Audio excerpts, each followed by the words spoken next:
기미 환자들이 네. 치료를 하다가도 나중에 계속 막 악화되고 오고 아니면 처음에 관리 잘못해서 악화되는 그런 분들이 있잖아요. 네. 그런 분들한테 원장님이 꼭 해주시는 말씀이 있다고 하시더라고요.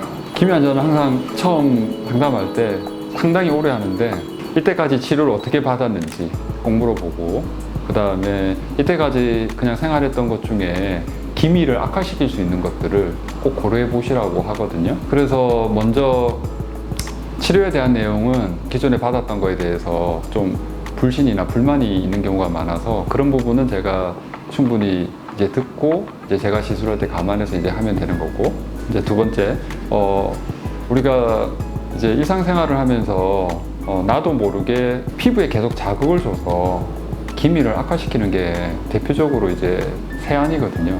그래서 보통 기미가 있으니까 당연히 피부를 더 가리기 위해서 화장을 두껍게 하고, 화장을 두껍게 하니까 우리가 화장품 광고 카피처럼 화장을 하는 것보다 지우는 게 중요해 해가지고 더 열심히 지워요.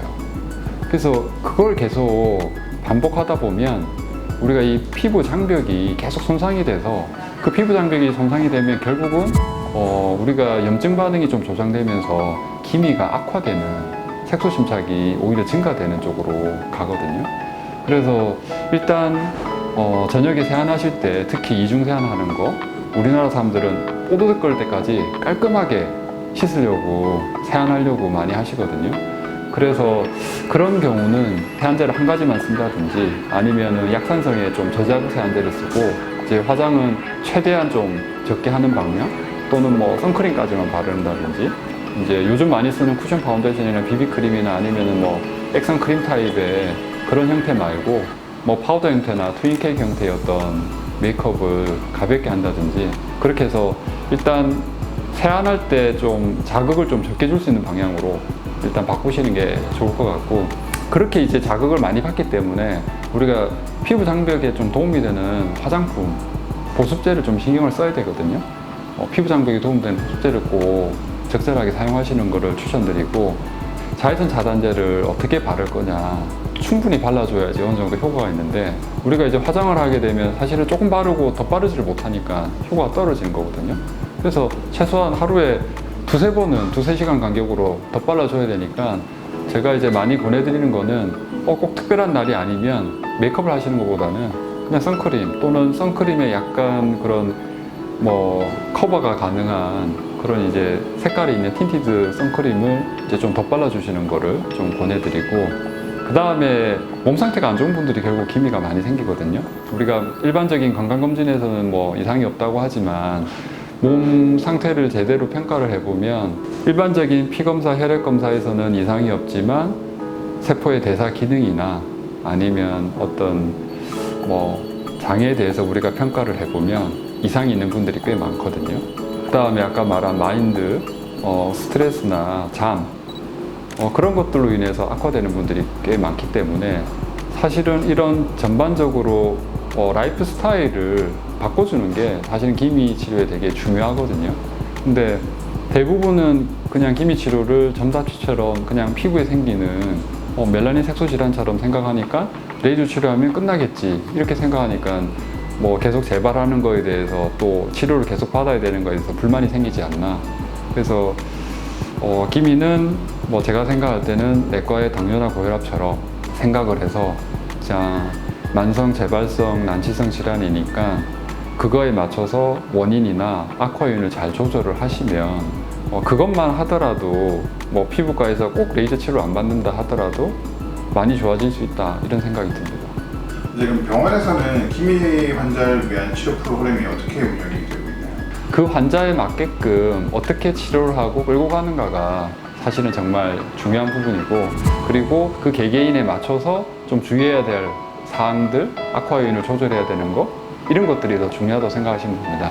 우선 이제 기미 환자들이 제일 많이 알고 있는 레이저 토닝이라고, 기존에 이런 QCG 엔디아그 레이저를 가지고 멜라닌 색소를 좀 줄이는 치료를 사실 기본적으로 하죠. 그래서 레이저 토닝은 저희는 이 QCG 엔디아그 레이저 보토나의 QX맥스랑 그리고 레블라이트 SI를 사용하고, 그 다음에 이제 피코 레이저는 이 피코웨이랑 저 피코쇼라고 하는 레이저를 가지고 이제 피코 토닝을 하고, 그 다음에 혈관 레이저인 이제 V빔 퍼펙타 레이저랑, 그리고 이제 진피나 우리가 기점막 회복을 위해서 이 실펌이라는 레이저를 사용하고, 또 이제 다른 방에 있는 네오젠 플라즈마라고 하는 그것도 마찬가지 이제 표피나 진피를 좀 이렇게 재생시키고 염증을 좀 가라앉히면서 피부 장벽을 좀 회복시킬 수 있는 장비를 치료하고, 그리고 역시 마찬가지로 진피를 좀 재생시키는 아이콘이라고 하는 그 장비를 가지고 또 시술하고, 또 한 번 이제 전체적으로 표피에 있는 색소를 좀 이렇게 걷어내야 될 때는 1927 파장의 틸룸 레이저가 있거든요. 라비앙이라고 제가 사용하고 있는데 그 레이저도 이제 한 번씩 사용할 수 있고, 기미는 사실 어떻게 보면 이런 치료 장비뿐만 아니라 시술 전후에 또 처치도 중요한데, 이제 그럴 때 우리 병원 같은 경우는 LDM이나 인텐스 울트라, 그리고 뭐 소노스달러 같은 고밀도 초음파 장비를 시술 전후에 사용하고, 이제 때로는 림프 순환이나 그 다음에 어떤 세포의 재생에 좀 도움이 되는 그런 SPM이나 코레지 같은 장비도 같이 사용하고 있습니다. 기미 치료할 때 방금 말씀해 주신 그 수많은 장비가 다 복합적으로 쓰이는 그게 이제 개인적으로 다 다르게 들어가고, 또 그 시술 전후에 이제 우리가 약물 침투까지 개별적으로 생각하면 너무나 이제 변수가 많은 거죠. 그래서 환자분들이 보통 뭐 기미 시술하면 무슨 레이저로 뭐 어떻게 하나요? 이렇게 물어보지만 그게 절대 안 맞는 거죠. 다양한 변수나 그리고 피부 상태에 맞춰가지고 그때그때 상황에 맞춰서 치료하는 게 사실은 필요한 부분입니다. 기미 치료 무슨 레이저 뭐 몇 회 뭐 얼마입니다 이렇게 해가지고 하는 그 그거는 자체가 전 아무 의미가 없다고 생각해요. 그래서 보통 제가 상담하다 보면 처음에 좀 좋았는데 나중에 오히려 악화됐어요 하는 경우가 많고요. 또 기미치를 오래 받다 보면 피부가 민감해졌어요. 아니면은 오히려 장기적으로 받다 보니까 피부에 흰색 반점이 생겨서 얼룩덜룩해졌어요. 이런 분들이 많거든요. 그래서 그거는 정말 너무 그냥 단편하게 그냥 한두 가지 레이저를 가지고 그냥 계속 똑같이 시술을 받았기 때문에 그런 결과가 나오는 거거든요. 그래서 절대 그런 식으로 시술해서는 안 된다고 생각이 들고, 기미 자체가 문제가 아니에요. 이게 기미가 제가 볼 때는 그냥 하나의 노화의 한 현상으로 보기 때문에 우리가 안티에이징 치료하듯이 꾸준히 관리받으면 그냥 내 피부가 조금 기미가 안 생겼던 옛날 피부로 돌아오면서 회복하면서 좀 더 그냥 안색이 좋아지고 밝아지고 피부가 좀 건강해 보이는, 그게 최종 목표가 돼야지 그냥 단순히 기미를 점 없애주세요, 잡티 없애주세요 이렇게 치료하는 개념은 아니라고 생각이 듭니다.